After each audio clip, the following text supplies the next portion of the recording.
이 집은 지난 3월에 착공해 올 8월 말에 완공 예정인 초단열 주택이다. 이 자재는 외벽에 붙일 단열재다.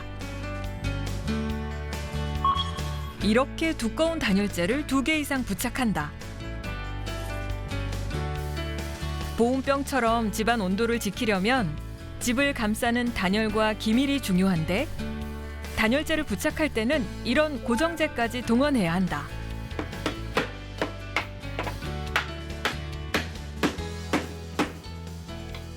일반 못이 만약에 관통이 돼서 벽을 이렇게 들어갔다라고 하면 이 벽으로 인해서 열들이 실내의 열이 뺏기거나 아니면 외부에 만약 겨울철 같은 경우는 오히려 이제 외부에 그 차가운 기운이 들어가서 실내를 더 난방을 하게 되는 경우가 생기거든요. 이런 화스너 같은 경우는 앞에 코팅이 돼 있거나 이런 그 플라스틱 철물로 돼 있는 같은 경우는 열이 뺏기는 걸 한번 걸러준다라고 보시면 될 것 같습니다.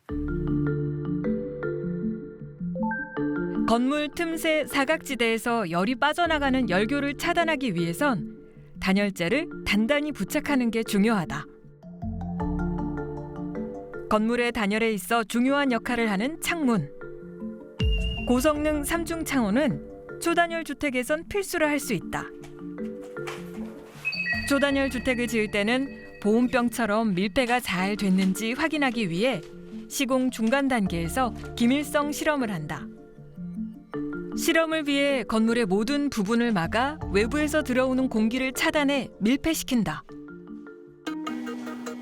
건물 내부의 공기는 밖으로 빼주는데 공기가 압력이 높은 곳에서 낮은 곳으로 흐르는 성질을 이용한 실험이다. 압력을 빼서 밀폐된 집안으로 연기를 불어넣는다. 연기는 차갑거나 뜨거운 공기인 셈. 눈으로 바로 확인해서 기밀이 잘 됐는지 점검할 수 있다.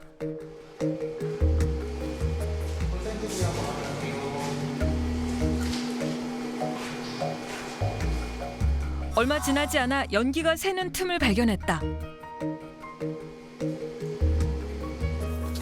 지금 여기 뚫린 부분에서 네, 거기서 여기 막 들어와요. 콘센트가 양쪽으로 이렇게 맞물려 있어서 그럴 수 있는 거죠? 네, 지금 외기에 뚫려 있는 콘센트라서 그런데 이게 실내에 연결되어 있는 콘센트는 문제가 안 되는데 외기가 뚫려 있는 콘센트들은 기밀 처리를 해줘야 됩니다. 아, 네. 바깥 공기가 새는 이런 틈새가 결로나 곰팡이가 생기는 원인이 되기도 한다. 건축용 접착제로 몇 번을 보완해주면 문제점은 의외로 간단히 해결된다.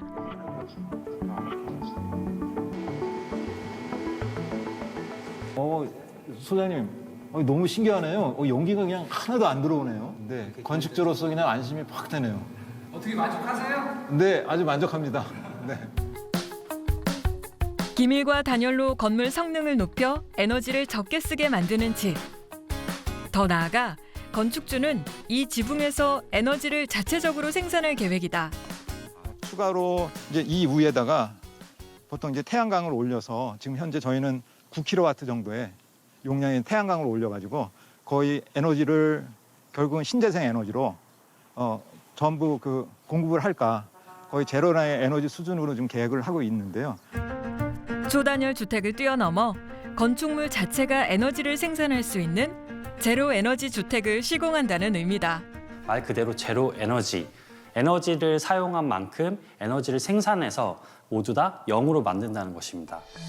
즉, 건축물 자체에서 에너지를 생산해 해당 건물에서 사용하는 에너지를 모두 충당할 수 있게 만들어 별도의 에너지가 필요 없게 만드는 걸 말한다.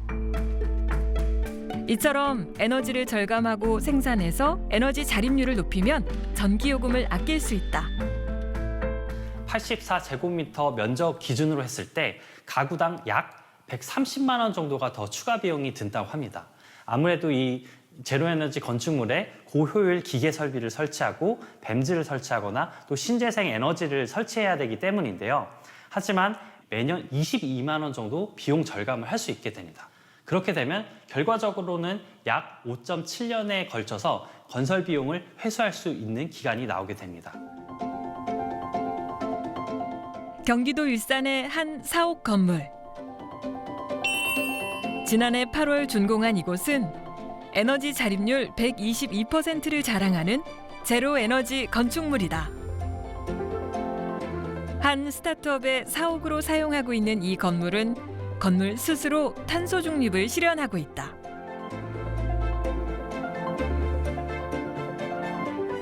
자체 생산한 에너지를 이용해서 건물에 필요한 에너지를 충당하고도 남기 때문이다.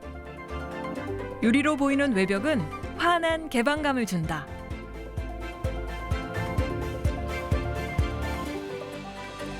그런데 이 외벽에 제로에너지 건축물을 만든 특별한 비밀이 숨어 있다.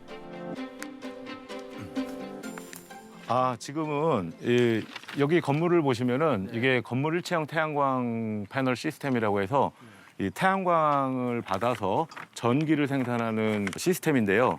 지금 외장 제로스의 기능과 그리고 이 전기를 생산하는 기능을 동시에 갖고 있는 겁니다.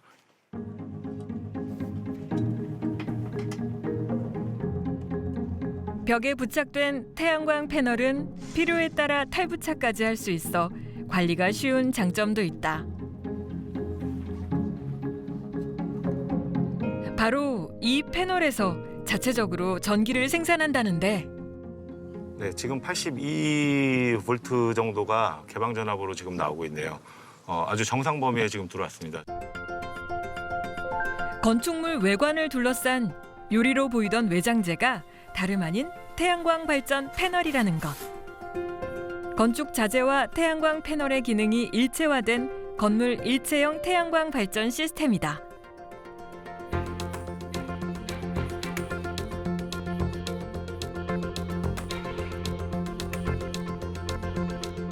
즉, 태양광이 건축물의 일부가 되어 건물 스스로 전기를 만들게 하고 있다.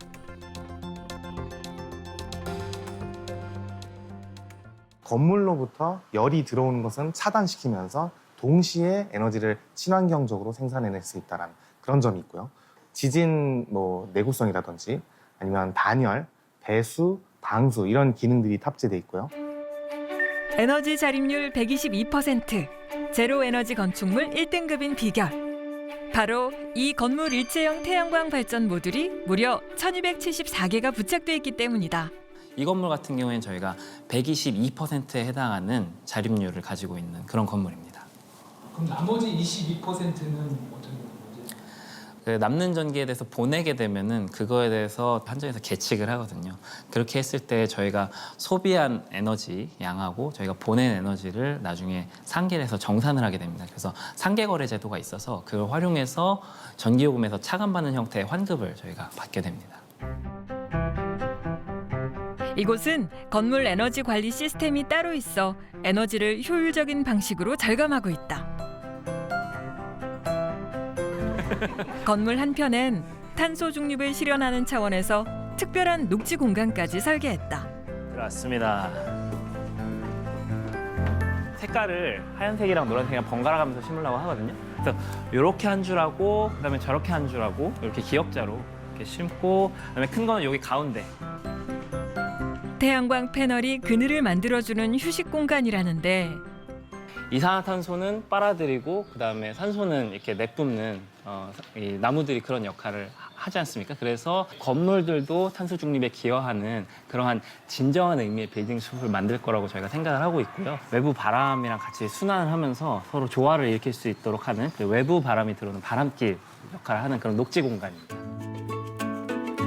빌딩 숲의 열섬 현상을 막기 위해 바람길이 있는 것처럼 건물 3층부터 5층까지 바람길을 만든 것. 그렇다면 건물의 각 층을 관통하도록 바람길을 만든 이유는 무엇일까? 여기가 어떤 공간인가요? 여기 저희 건물의 옥상 공간이고요. 저희 설비의 중요한 것들이 여기에 이제 설치가 되어 있습니다. 바람길이 아까 설명드렸던 게 여기서 흘러들어온 바람이 옥상에서 자연스럽게 이쪽 방향으로 흘러가면서 이 설비들에서 발생할 수 있는 열 같은 것들이 외부 공기랑 순환을 하면서 잘 동작을 하고 또 효율을 높이고 외부 공간과 조화를 이루고 있습니다. 실외기들이 있는 공간을 시원하게 만들어주니 에너지 절감은 당연. 이 밖에 제로에너지 건축물을 짓는 건축주에겐 어떤 혜택이 있을까?